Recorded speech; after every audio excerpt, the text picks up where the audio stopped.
And we're live. What's up, everybody? I got here today with me Jason from the 2-Bit Podcast. We're going to talk a little bit about season 3 of Picard. Things we like about it, things we don't. How you doing, Jason? Good, buddy. How are you? Doing all right, man. Happy Catholic Easter if you're celebrating Catholic Easter. I Orthodox Easter is celebrate next week, so that'll be my celebrate happy Protestant Easter next Easter. week. Yeah. Yeah. Yeah, What's going on, I man? guess not much, man. Ooh. Been just really tired, man. I haven't got a lot of sleep. Mostly my own doing, but then we have a little bit of a coyote problem here on the farm, so that's been Oh, fun. jeez. Okay. That sounds serious. Yeah. Nice thing about So, being in Australia, there's like we don't have to worry about that stuff. We're not in the dingo area, yeah, so we just get kangaroos, and that's basically it. those are pretty much your deer Yeah. getting hit by cars and everything. At least that's what Yeah, I've they're heard. retarded. They're big, giant, retarded deer. Yeah. Heck yeah, buddy. So what do you think about season 3 of Picard so far? I've only watched half of it. I'm enjoying the half I've watched. Sorry, but Mhm. I've been watching. I don't know if you guys watch. I don't know if you watch Red Letter Media. I'm a big Yeah, fan of their yeah, stuff. they're good. They're funny. The whole reason I even started watching it was because of them, because they've been a pretty big critic of all the new Trek stuff, and Mhm. which I haven't bothered watching. I watched a little bit of the Don't waste your what time. was the first one they came out with. Discovery. Uh, yeah. I watched like the first 4 episodes, and I was like, I can't do this. Captain And I Michael. haven't, yeah, I haven't been interested in it. Even when they announced Picard, my whole thing is like, I don't need this. I don't need to see aging Patrick Stewart. And I figured they're either going to try to do action stuff, which he can't do anymore, or they're going to do this woke stuff, which I just don't care about. Like I don't even I care about it so less it doesn't even bother me. It's just more like I can't. Well, this is boring. Yeah. And I watched the Red Letter Media. I basically watched seasons 1 and 2 through Red Letter Media, and had no interest in it. When they started talking about season 3, they're like, "Oh, this is really good." And I've checked out the first 4 or 5 episodes. I'm enjoying it. I like it. I don't love it. Uh, I don't. I guess my thing is this: is that I I felt that TNG, the final episode of TNG, I forget the name of it, was perfect. It was like Days of Future Past or whatever it was. They did the time travel thing. I think it was two. It was a long one. It ended everything really well. I felt good about it. Like I walked away going, I can be done with this now. And then they had the movies, which I didn't like any of the movies. I know I'm a bit of a minority. Yes, even First They were hit or Contact they were hit or didn't like miss. them. I disliked every single one of them. Is it from a scale of 0 to 1? Like First Contact being a 1, going it's awful, but I mean not as awful as some of the other ones they put out. I mean, Mhm. Nemesis was just Yeah, freaking awful. that was pretty But at bad. least with Nemesis, at the end of Nemesis, because they were just remaking Wrath of Khan, because that's what Star Trek does now. Yeah, Even Picard, the first few episodes is like, oh, this is Wrath of Khan, because that's what Star Trek does, yeah. which is fine. I like Wrath of Khan. It's my favorite Trek thing of all time. But I mean, I can just go watch Wrath of Khan, which was better than Yeah, all the not Wrath of Khan Wrath of Khans. yeah. But what I was talking about, yeah. So uh, I found at the end of Nemesis, like Data dies, but he's kind of in BB the other version of him, and he's singing the song. And you're like, oh, okay, so he's gonna reboot in this thing, and they're going to be in space adventures, and good, it's done. Bye. And now they come back, you know, old and, Yeah. and old and kind of useless, and you're like, okay, I don't need to see this. I don't need to see old people do old things. As I'm getting Yeah. older, it's just not as interesting to me. But I think the father line stuff is interesting. It's nice to Yeah. see them handle fathers in not a horrible way. Right. Um, Instead of like that's doing the whole thing that slightly Harrison refreshing. Ford's characters have to do lately, like you have a terrible Han Solo, And like the way the Indiana Jones trailer, the new one's looking like he's going to be a deadbeat dad, obviously, because his son's not in the movie. I think they did that with the sequel to what is that? That not Running Man. What's that old dystopian movie? Dystopian future. They did a sequel to it recently. Blade Runner. Oh They yeah. kind of made his character Decker a deadbeat dad in the sequel also. So like Harrison Ford's like 3 for 3 with them changing his characters that way. There seems to be there's a lot of father issues floating around Hollywood in the writers' rooms. I think is on full display. I mean, this is the whole problem of getting a lot of women in the writers' room. It's like oh, it's daddy issues. Yeah, here we go. It's what it really is. It comes down to laziness. I'm just listening to Brianna Wu on the Crucible, and it's frustrating listening to people like her because there's this old line called pas ennemi à gauche, which in French means no enemy to the left, and it's this woke progressive ideal that they can do no wrong, and anyone from even the further Jacobins?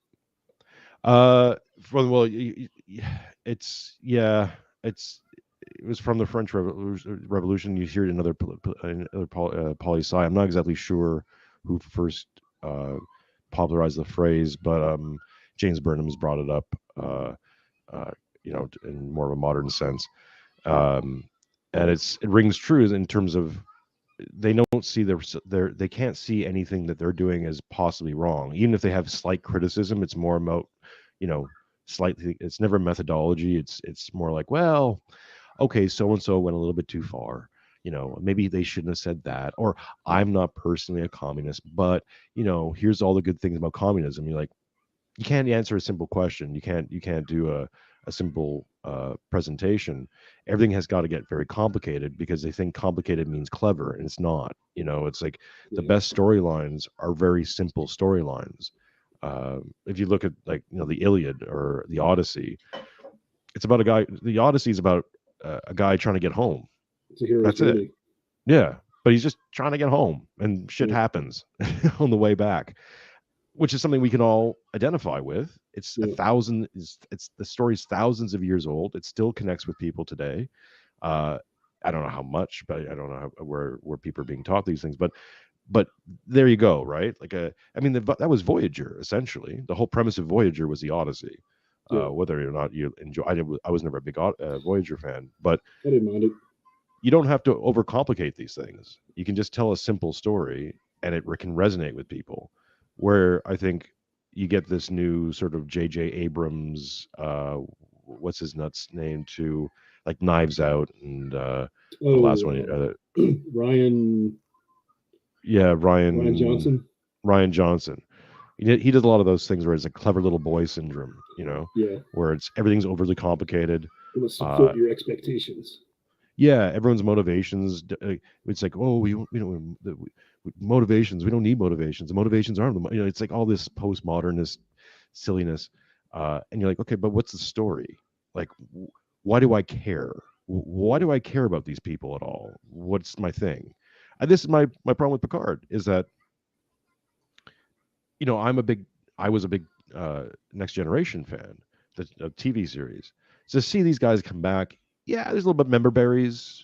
Yeah. Okay. I like Jonathan Frakes. I love me some more. Okay. Yeah. But why do I care? Like, what are they doing? Like, what's the story? And so far, the nice thing about the first half is that it's pretty clear, more or less, what they're doing. Although I still don't understand the motivation. Like, the motivation is to go save Beverly. Okay, we can get that. And then they throw Picard's son in the mix. Sorry, guys, spoilers if anyone's watching this. Then they throw his son in the mix. Okay, and then but that kind of gets a bit murky. And Riker's dead son thing makes him murky. It's like they're trying to give motivation, and they're trying really hard. I don't. And this may be just me. I just don't connect with it. Like I'm like I don't care about Picard's son. I just put them together and make them go do a space thing. Like at least it's not Wesley Crusher. Man, they brought that guy back. That poor bastard. Now. Have you seen him? Because he does this interviews thing. I haven't watched any of it. But Red Letter Media keeps using these clips, and it's just painful because he's doing those overreaction things, like, "Really? Tell me, like the mouth open bullshit thing. Yeah. It's brutal. I don't know, man. I remember I was more of a Star Wars guy than Star Trek. I like both equally for a long time, but Star Wars. Return of the Jedi, when I saw that as a 6-year-old, was a seminal moment in my head where, I remember that being in that theater. I remember, playing pinball for the first time. I remember the whole movie playing out when I was 6. And so Star Wars was important to me. And I remember when the prequels came out, my friend Aaron and I stood in the parking lot of this movie theater waiting to get tickets, and we got in there early, and I sat down. Oh, and right before we went in, I took a toke of a joint, which is not something I usually did, but I was like, whatever, it's fun, and sat there and watched Attack of the Clones, and and walked away. I'm like, it must have been the joint, right? Like they couldn't have been that awful. And I went back the week later and watched. I'm like, oh no, it's bad. And then I just realized that it was made for a different audience. It wasn't made for me. It wasn't made with me in mind. And that's really came home in the second one, where I was like, oh God, this is this is freaking bad. But okay, I never joined the hate brigade of like, you destroyed my childhood thing. It was more like, these movies aren't for me anymore. And I just felt that way about a lot of this stuff. It's like I watch it, I'm like, I don't know who this is being made for. It's obviously not for me. And that's okay. That's how a lot of the other Trek stuff that's been pretty woke and awful lately is like, they definitely aren't making it for like old fans. Like they're, you see this in other industries like comic books and like other, media, where like they're pushing their ideology, and then they go, like, the people that make the shows will go on Twitter or go in interviews and like just talk lots of trash, to the fans, the old fans, and it's like, what, do you guys not like making money? But yeah, the some of the other Trek is pretty awful, like Discovery. They did that cartoon that they were trying to make a Rick and Morty style cartoon in the Star Trek universe, and yeah, really wasn't for me for sure. The first 2 seasons of Picard had some of the woke stuff going on in it, and I don't know, maybe it's just like I've been starved for like some Trek, That's why I'm enjoying this one. It's hitting me with all the member berries.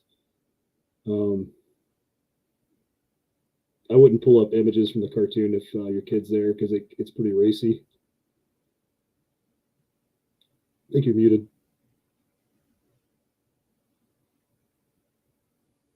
Yeah, I'm not pulling up anything. I'm just retweeting the link here. Yeah, again, I don't know who this is for. I don't care. I'm not watching it.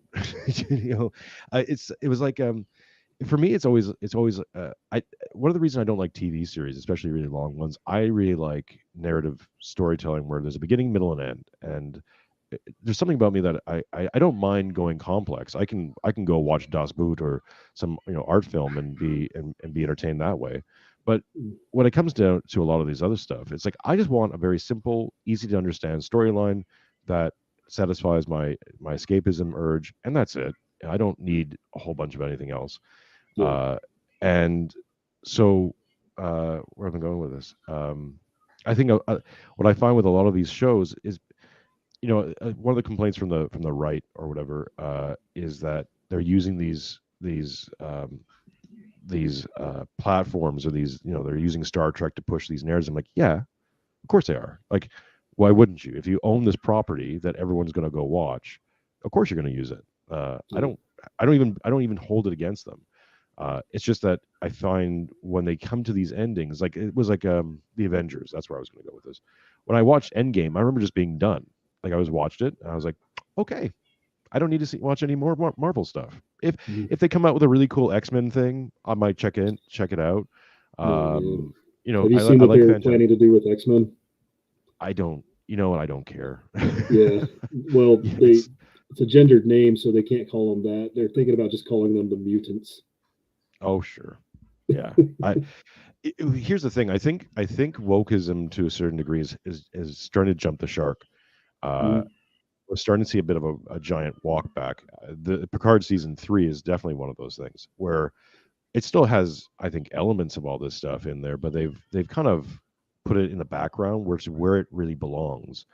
yeah. I don't mind detecting ideology and things as long as you're not insulting. Like my daughter's watching. I have Bluey on right now. It's a kids show from Oh yeah, my kids Australia. love that. Yeah, it's a good one. I like it. Yeah. It's definitely has messaging in it. Mm, I see social messaging in it, and but it's it's pretty kid level stuff, and I yeah. don't find it that offensive. If I can counteract, if I can't counteract Bluey with my child, then I'm not doing my job, right? As a Yeah, we're parent, exactly Bernays over here with the propaganda. exactly, right. But again, they're coming out with the new season. I think this weekend or next weekend. So we'll see. If I'm very surprised that it's survived 3 seasons. It's now on Disney Plus Mhm. in the US. I'm shocked that it hasn't gone heavy woke. It's a very heteronormative show. Yeah, People who don't know this, it's a a mother and father. competent father. Yeah, these are dogs. Yeah, Anthropomorphic dogs. There's two daughters, Bluey and Bingo, of mother and a father. Um, they're heteronormative. Uh, they do a show where there's a deaf kid, but okay, it's just kind of there, like little things, but never in your face. I mhm. haven't seen any. There's been no LGBTQ Skittles people things yet. Like I Blue's I Clues had that. The new Blue's Clues. The Yeah. I would be shocked if we don't get something like that in season 4. Um, you know, we'll see. If they can hold out, God bless them. Because again, it's kid stuff. And I yeah, think that's really where when leftists wonder why people on the right are complaining about this stuff. It's like it's not. If you're 25 years old and you want to consume Marxist literature, I can't stop you, right? I can debate you. I can prove you how you're wrong, but whatever, right? That's on you. For a 4-year-old, or my daughter's turning 3 soon. Like, you don't need that stuff. You just don't. You don't need to sexualize a child at all. You don't even have to talk about heteronormative relationships like this. It's just don't. It's yeah, fine. yeah. So yeah, like man, that's one thing that's like kind of scary as a father. I got two of my own. I got a 7 and a 3-year-old, and it's like I don't want to do the whole helicopter thing and be overbearing, but there's some things I'm not letting them watch for reasons. You know, Yeah, you have to be aware of things. My general idea about this uh, is you fill them with the right principles. mm, You fill them with the right principles, and then you let them go into the world. Uh, Obviously, you have to age appropriate programming.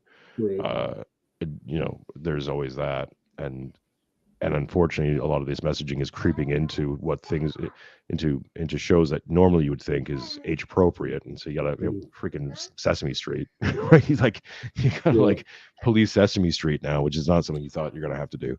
But yeah, uh, but regardless of that, I think if you set your kids up with the right principles, they're just going to navigate the world without you anyways at some point.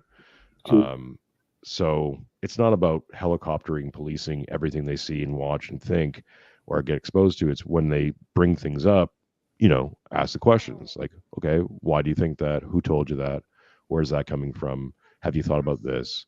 Have you considered that? You know, Mhm.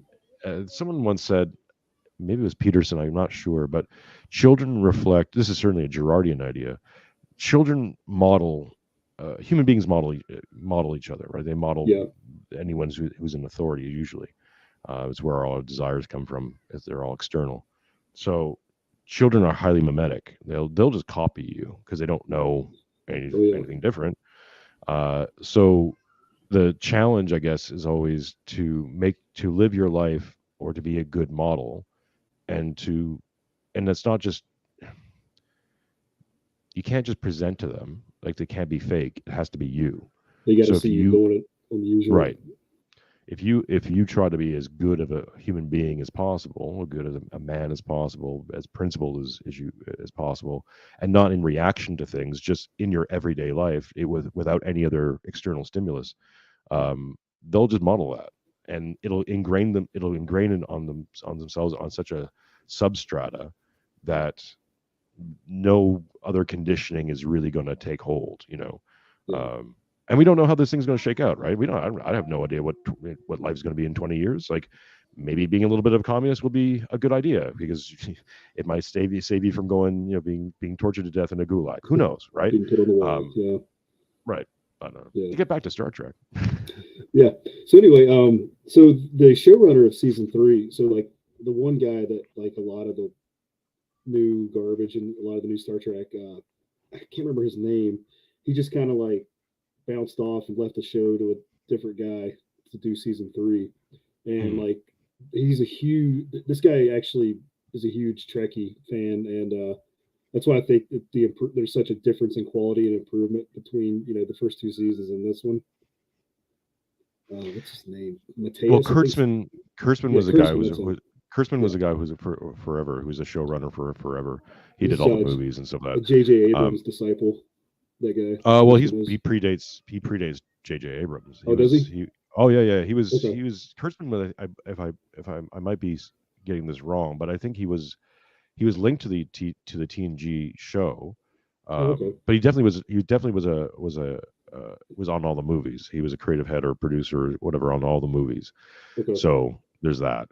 I think a lot of these guys, it's laziness that overtakes everything. I'm sick and tired, and you see this in Marvel all the time. With Marvel, it was always the big beam going into the sky that's going to open a portal that's going to destroy the world, right? CGI fight. Right. And they overuse that excessively. In Star Trek, it's always this world-ending event that's going to destroy the whole universe, or a giant ship that kind of looks like a spider or something like that. It can destroy planets or rip apart the fabric of space-time. Is going to destroy all life everywhere, and you can do that once, and maybe you can pull it off. But generally speaking, big giant world-ending events that can only be stopped by our little tiny crew of people is stupid. Like, no one can relate to that. I can't relate to the entire universe being torn apart by a big giant spider ship. I can relate to a smaller story being told in a nebula where it's basically just Das Boot, a submarine war story in space. Like, even though I've never been in a submarine, I've never been in that environment. It's smaller, it's more contained. You can do more character stuff. Maybe I can attach myself to one of those characters. There's a better chance of telling something compelling in that kind of venue. Whereas if we get into the big, everything's going to die, hyper nihilism kind of situation, it's like, this isn't even, like, again, some of the best hero stories isn't about the death of the universe. Luke versus the Empire and the Emperor, right? Yeah. If the Emperor had won, bad boo-boo day for the rebels, but it's not like all life in that universe would be over. Like, he wasn't even enslaving everybody. He was just kind of a dick. Like, that's a much more reasonable position to find yourself. It's still heroic as hell. You can still attach yourself to that moment, but you didn't have the end of everything on the line, which is kind of where they kind of screw up on the sequels, where you kind of get the sense like, oh, if the Empire wins, then it's game over. And like, really? Why? Like, it's just a different kind of. I get it. They're space Nazis, but everyone should just calm down. Yeah, I had a really, I guess, backwards way of coming into this stuff. Like, I just watched TNG and like all those shows in syndication. We had this channel in America called UPN, and like every day after school and even at night, there was an episode of something Star Trek on, and I had not actually seen the Star Wars movies until I was an adult, when I was 18 years old. Yeah, I'd seen Spaceballs before that, So I got all the references, but yeah, Right. I always tell people that, and they're just like, "Wait, what? You haven't seen it yet?" So finally, I borrowed the VHSs, the ones back in the day that weren't edited yet. When Lucas went back and did all those digital edits on the original Yeah, trilogy. it was just awful. The only one where it kind of worked out was in Empire, which he did very few edits. Like he added some windows to Sky City, which made sense, because you'd have those. but Yeah, but I mean, I think after that he just kind of cleaned up some stuff. But the weirdest thing is he did all those digital redos, but he didn't fix the really bad green screen uh with the oh, what's the giant monster? I forget his name right now. In Jabba's, Jabba, yeah, no, Jabba but the Hutt. when Luke falls through the cage and Oh, is, the Sarlacc. yeah, it was not the Sarlacc pit, but the other thing, the big dinosaur-looking creature. There's a horrible green screen where he grabs Luke and Luke is like puts the bone in his mouth, and it's a horrible green screen. Even for the back in the day, it was The bad. Rancor. That's what it The was. Rancor, Right? that's it. Yeah. And yeah, so he and he didn't change that. I'm like, that's the obvious one you fix. Why are you putting an extra singer in the in Jabba's palace to do a dumb singing thing when you could have like fixed the green screen thing? I don't know. No. We don't want Han to shoot first. That's priority. Right? Yeah. No, of course Han's shot first because Han's a Yeah. badass. Like Yeah. Han's based. Come on. Yeah.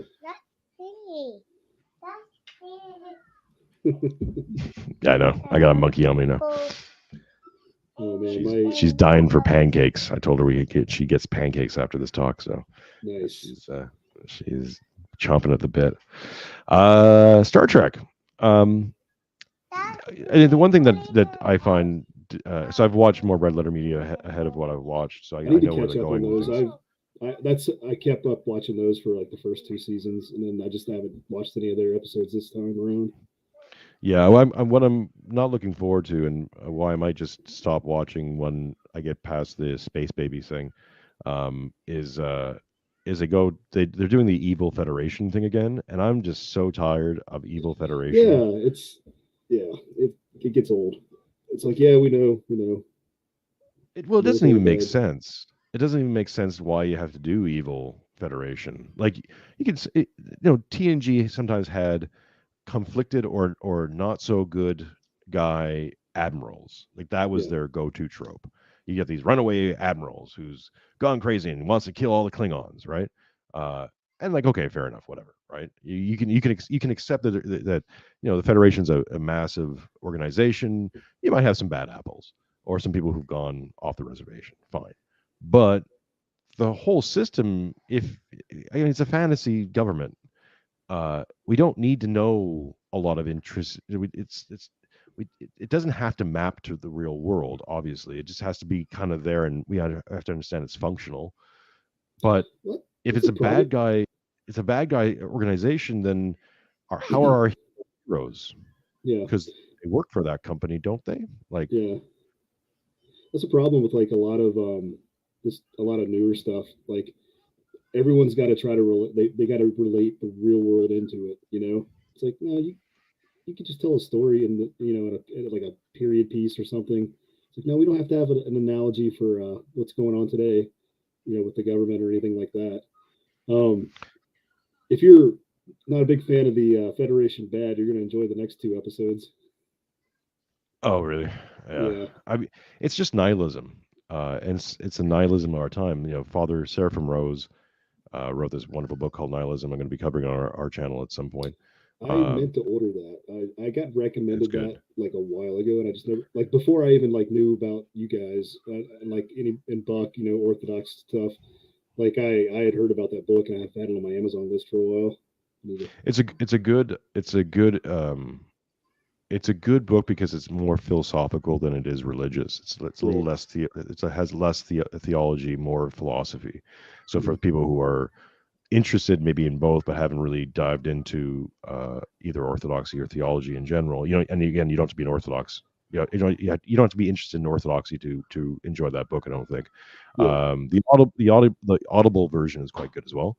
Okay. That's how I first listened to it, and then I got the book. It's a fairly short book. Let me see, I can get it.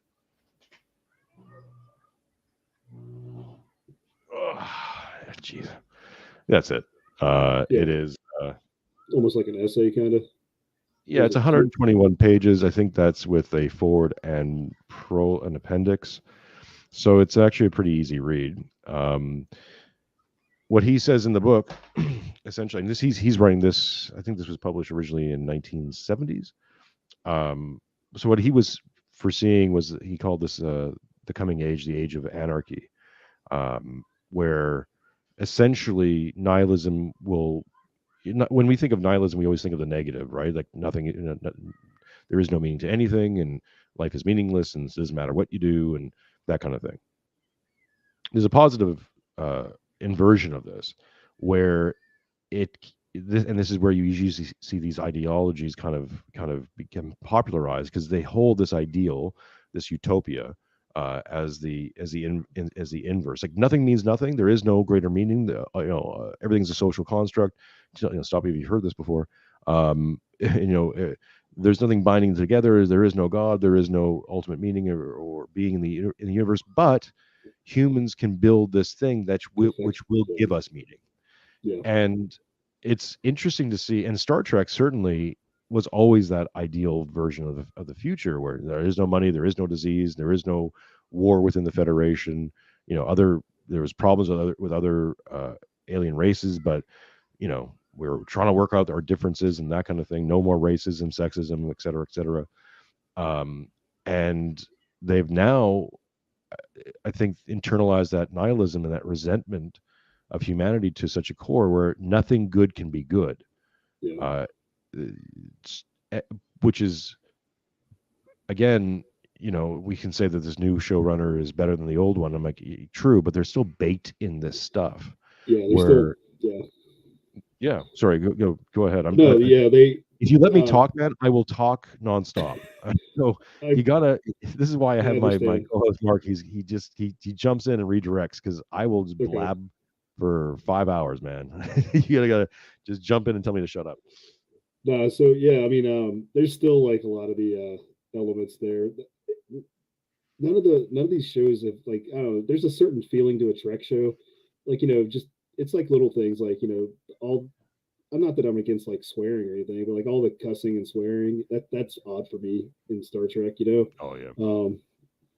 What else? Like it, just all these like over the top, like actions. I don't know, man. I just really haven't enjoyed like a lot of the storylines, and that's probably why I haven't been watching much of them anymore, except for this season. Anyway, so. Who were some of your favorite characters from the show so far? Any of the new characters? Yeah, yes and no. I'm 7 and 9. I was never a fan. I was not a big Voyager fan. The actress is fine, but I mean, she's just stoic person. The new captain of the thing, he's kind of good. He's a nice, interesting. Yeah, he reminds me of I've been watching a lot of pro wrestling. He reminds me a lot of this heel character called LA Knight. They kind of look the same too. So there's that. Is that an AEW guy? No, he's WWE. He just got a silly name. So there's I find that he's kind of compelling because he's a good guy. He's a good stalwart guy, but he's a prick, and he's funny too. Right. And it's that nice middle zone where you don't have to be evil to be to have negative personality traits, I guess, or things that we normally would attribute as negative, but he does it so well he gets over. So he was fine. What's his name? Shaw? The character's name is Shaw. Captain Liam Shaw, I believe. Yeah, he's good. All the callbacks are fine. All the member berries. Yeah, I just I mean I love me some Frasier. Will Riker. I was always Will Riker. Mark. Riker and Worf were like always two of my favorite characters. Yeah, absolutely. Love seeing Worf come back. Worf's Worf. He's fun. So what do you think of Worf's little sidekick? The one, the chick spy that like looks like she's on the precipice of like breaking into tears every time she acts a scene. Well, she's from the first. She's from season 1 and 2, right? Um, Yeah. I gather. Again, from what I watch from Red Letter Media, yeah. For me, it's again, it's a lot of lazy setup, right? Mhm. So we're supposed to care about her because she was a drug addict and she screwed up her life. But it's like, uh, okay, um, I don't, I just don't know what to do with it because I don't Yeah. see her kid. I don't have a relationship to her relationship. So to me, it's just somebody saying, well, there's a child out there who she was shitty with, and like, okay, how does that play into anything? I'll give you here's a better example, right, of how you can do this well. Aliens, the second Alien movie, right, where Mhm. they have a mother daughter subplot. The movie's really Oh, about yeah, mothers with and Newt. daughters, Yeah. right? And they set it up really brilliantly. Is that Ripley's been in hibernation for X number of years, and she comes back, and essentially all her family's grown up without her. I think even her daughter might be dead. I have to refresh my memory on that, but maybe her daughter dead, and all she has uh, is her granddaughter, and so she can't relate to her family and all that stuff, right? And then she meets Newt, so she has a second chance of being a mother. That's a compelling story, and they tell it in the framework of a 2-hour movie where it's not. It's certainly the point of the movie, the main thrust of it, but they're also having like a movie where they kill guys in alien suits, right, en Mhm. masse, and do all the action scenes and all the rest of it, right? Where that takes, you'd be forgiven for overlooking that storyline completely and just concentrating on the alien stuff. Uh, What so if it can't. what So would it be yeah, funny like the way that everything is written now, where you have to feel bad for the bad guy. You can't just have good and evil. Like if that movie was made today, if like the alien queen was written to be sympathized with, oh, for sure they would. Yeah, she's fighting the patriarchy. Yeah, you're she. burning her brood. Well, yeah, no. Well, but even that, right? Yeah. Obviously, you're not supposed to have sympathy for the brood queen, but you understand her motivation because she's just an Yeah. animal, right? Yeah. She's has an animal level of intelligence, essentially, even a high level animal intelligence. Like she is just kind of protecting her offspring on that level, but her offspring are evil and fuck them, right? Yeah. Um, uh, why I bring that up is that you can tell that story. Like you can tell a compelling story where I don't have a relationship to Ripley's daughter or her family, but they set it up. But I can have a relationship to Newt, and I can have a relationship to their relationship, and it makes sense because based on what you know before that. So I don't know. I haven't seen the whole series yet, but the only reason to bring up the "I'm a drug addict who screwed up my family" thing is to have some sort of link to a family and have her have another surrogate relationship that now we have a redemption arc or you know we got to play with that. You telling me that this is her backstory, I'm like, okay, that's like basically telling me you like the color blue. I like pizza. This character likes pizza. She eats pizza a lot. You're like, Yeah, we I got this don't care. character we need to do something with. Let's pair her up with Worf. Everybody loves that guy. Sure, but then her story doesn't matter. Right. I'm trying to like put myself in like their thought process of like She writing. could be a robot, and I Yeah. don't know, maybe in the season 1 and 2 they really deal with it, and then they just assume everyone knows what's going on in season 3 and don't I bother. wiped a lot of that out of my uh memory. of like yeah, I, I don't know. But I mean, that's the other thing is that I haven't watched those 2 seasons. I'm not going to yeah. watch those 2 seasons. I'm watching this season. You got to do something with this character in this season to make me care, Yeah. because Okay. the TNG characters I care about because I watched them for years, right? Like Yeah. at least there, my member berries will activate and give me a care about those characters. Whereas with this one, I'm like, I don't know you. What's special about you? Like Yeah. why do I care? Um, I don't want to keep repeating myself, but that seems to be my general takeaway from the show. Is that I'm like, yeah, fine, cool. Oh, that guy, he looks old now. you know, uh, Beverly looks great. Mhm. What's her name? McFadden, whatever. Um, Yeah. sh Gates. No. yeah, What's McFadden. Uh, she's looking great mhm. for a 6-year-old woman. Uh, her thing with Picard is good. Yeah. Um, all of it's nice. It's nice. It's good. Yeah, I mean, I would have liked to see them do this for 3 seasons. Like if this yeah, was season one of the show, and they're planning 2 more seasons of the whole old cast doing stuff, you mm, could probably suck me in for 3 seasons. Knowing that this is the end and of the Picard story, who knows what they go on if they do anything with yeah, these characters after that. What time will tell. Uh, but I feel like it's like this is what you should have done in the yeah. first place. And don't give me this crap like, oh, it's hard to get these people together. Like they're not doing anything. They they they go to conventions for money. They you could get them on, yeah, Yeah, for sure. They're yeah, they're showing up for this payday, and they would yeah, show up for every payday possible. yeah. Like yeah, Oh, dude, they do these cruises, these themed cruises. They did a Star Trek one, and they'll even like do those. that sounds horrible. It sounds like a nightmare. God, that sounds horrible for everyone Um, involved. Why would you want yeah. to do that? See, like Brett Spiner drunk at the bar. So anyway, here's a shot this scene in Independence Day where I got choked to death. Yeah, Yeah, I yeah. think the reason I was like praising this show so much, I mean, yeah, I know, understand, like it's not the best Trek, but like I've been like starved for some good science fiction, like just and plus like some comfort food. Star Trek's always been that thing I used to have on in the background growing up. Oh yeah, I get it. I mean, I can understand why people like it.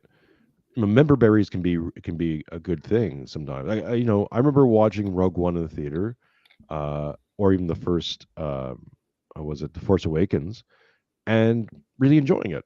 Mm, I didn't think it was good, yeah, but it was enjoyable, and I think that's a distinction to be made, right? You can, I like Venom, the first Venom movie. I haven't seen the Ultimate Carnage, but like I like the first Venom movie because I'm like, this is horrible, but it's fun.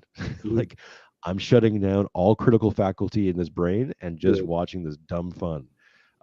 There's always room for that, yeah. and certainly, good Trek is great. Uh, What did you it's think of the J.J. Abrams movies? I really like the first one. I did too. I I liked thought the the first first one one. was, It you know wasn't what I Star like. Trek, but it was a good movie. Is the way I Again, feel. not a good movie, in many As far as ways. like being enjoyable, like Fun. yeah, I remember watching it and going, you JJ, you sneaky little bastard, because you've just said red matter. You've introduced this red matter thing, and it's like, what does it do? It does the thing. Why does it do it? I don't know. Move on, right? what's a Um, MacGuffin? yeah, pace, pace, pace, pace, pace. There's something to be said about that. But by the time you get to into darkness, uh, Was that the one that redid Wrath of Khan? I hated that. oh, man, that was bad. Again, evil Federation. You Yeah, know what? It's funny. I can okay. Here's the difference, right? And we're talking about convoluted stuff. The first one was a little convoluted, but pretty straightforward. mm, I haven't seen that movie in X number of years. I could probably, if hard pressed, like get most of that plot and even the subplots out scene for scene pretty accurately, because it was fun and fast paced and memorable. Into Darkness, I couldn't even. I don't even know where to start. Like I don't even know how to tell you what the movie was about, other than well, Wrath of Khan remake that kind of sucked. Like yeah. that's all I really remember. And then Spock fighting, um, what's his nuts on a floating thing. Like I couldn't tell you what it was about or why or what happened or like motivations and Oh, and I don't know. they had a twist on us this time. This time, Kirk got into the reactor instead of Spock. Right. Yeah. Same thing with the third one, which I thought was again fun when I watched it. I never even saw that one. I couldn't. I don't really remember what happened or why. Like the evil guy was being turned into this other alien race thing that was bad and evil and wanted to destroy the Federation for reasons. You're like, I okay. I, you're really relying at that point on how charming your cast is, Yeah, and if your cast isn't and they're all very good actors. Chris Pine's lovely. He's seems like a good actor. I liked Colonel Um, Orbital's bones. sure, but I It was mean, fine. they're not that good. Yeah, You can't scaffold a nothing yeah. with them. But anyways, Yeah. Well, you got any other thoughts on Picard at all? Again, I haven't seen the whole thing. I haven't either. I've only made it through. I'm halfway through episode 7. Yeah, I'll see if I actually watch the whole thing. I'm reserving ultimate commentary on it. I would assume that it's going to be one of those things where it's like well produced, well received overall, uh, some nice performances, and then afterwards you'd be like, okay, but what was it about? And you probably afterwards go, um, I don't know, right? Like it's the Marvel thing, right? Yeah. Right, where Did you they see? I'm sorry. Go ahead. Finish your point. no, where the Marvel thing often was like, they hit you with this movie and you're like, oh, I enjoyed that, and then about a week later, like, well, what was it about? What does it? What stayed with you? And you're like, uh, there was that fight scene, I guess, and Iron Man's suit looked good. Like you won't remember it; it won't stay with you. Yeah. Where I think the quality is always how long, for me, anyways. It's like how much of a callback is it? Can I remember the movie without having watched it 1,000 times? Can I remember the main beats of the movie? If I can't, then there's something wrong there, because you know. I have a hyperactive brain. If it's good, it'll stick in there. If it's bad, it gets wiped, or mediocre, I would say. I think I have a feeling that's what's going to happen with this thing. Yeah, I'll enjoy it while it's here, and then I'll probably never go back and watch it again. Yeah, no, I mean, I don't want to piss on anyone's parade. No, if you like it, like it. Yeah. I'm okay with that. Yeah. So, did you see No Way Home? Spider-Man No Way Home? Yeah, I like the Sony Spider-Mans. Yeah, I like Tom Holland. Again, one of those things where I don't think about it, right. And afterwards I'm like, I don't really. I really like the first one. I actually openly wept during the first one when he had that John Romita Jr. moment where he pushed the thing up. Oh yeah, that was and cool. holding the ship together and all that stuff. But I got to wrap this up soon, man. But yeah, I really like that. Same thing with Mandalorian season 1, when Baby Yoda like deflected the fire thing, right? Like, and there was that massive payoff. I was like, yeah, you can get me, right? Yeah. But then the follow up is usually like, yeah, where do you go from there? Oh, you can't, because that was a moment, and that's okay. It's I'm at this point now, and maybe it's because I'm in my mid-40s. I just don't care. I tune into some people, like a lot of commentators, doing this. Oh, anti-woke, and I'm like, who cares? Yeah, I'm just becoming apathetic towards a lot of it. Very numb. Yeah. Yeah. Because the good thing is I have access still, legally or otherwise, to all the other stuff that I liked back in the 90s and early 2000s, and those things still exist. So I can go watch those anytime I want. Cool. Thank you, buddy. Well, I'm going to let you bounce off here. I know you got some pancakes to cook. Thank you, sir. Jason, always good to talk, man. It was nice talking to you. Yeah, 2-Bit Podcast. We're on all the things. We're Rumble, YouTube, Spotify, podcatchers. We do a weekly show. We just did one yesterday. Time zone thing is weird. With Don the Pleb, talking about Ukraine and Russia and Trump. Yeah, come check us out at 2-Bit Podcast on Twitter. Come join me on Twitter. We talk about things and stuff and things. Friend or Fed is always a good watch. And yeah, love coming on and talking to you anytime, man. It's great having you, man. I appreciate it. Thank you, brother.